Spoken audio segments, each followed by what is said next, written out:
নমস্কার, আমি স্বপ্না। আমার ঘরোয়া হিসেবে আপনাদের জানাই স্বাগত।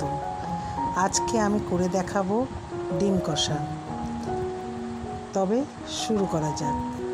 ডিম কষা করতে লাগছে সেদ্ধ ডিম, আলু, পেঁয়াজ, রসুন, আদার পেস্ট, জিরে বাটা, হলুদ, লঙ্কার গুঁড়ো, টমেটো সস।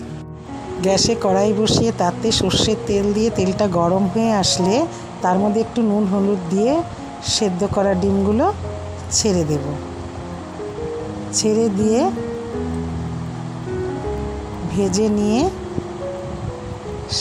ডিমগুলো কড়া থেকে তুলে নেব।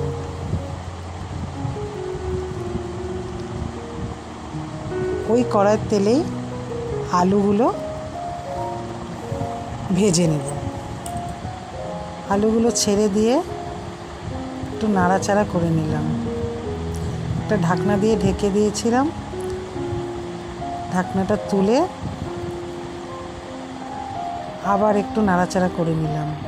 আলুটা ভাজা হয়ে গেলে তার মধ্যে আদা, রসুন, পেঁয়াজ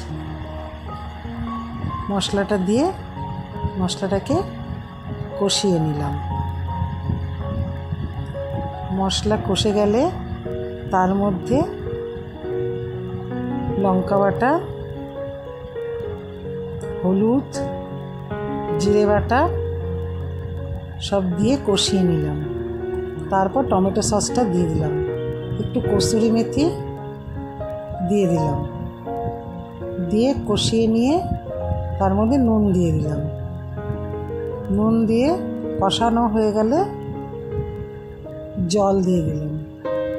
জল দিয়ে একটু নাড়াচাড়া করে নিয়ে ঝোলটাকে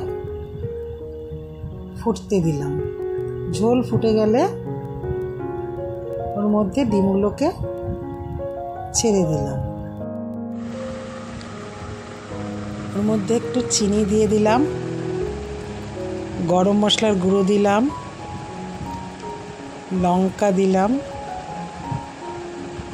দিয়ে একটু নাড়াচাড়া করে নিয়ে ঝোলটাকে আর একটু ফুটতে দিলাম। ঝোল ফুটে গেলে তারপর নামিয়ে নিলাম। নামিয়ে পরিবেশন করলাম।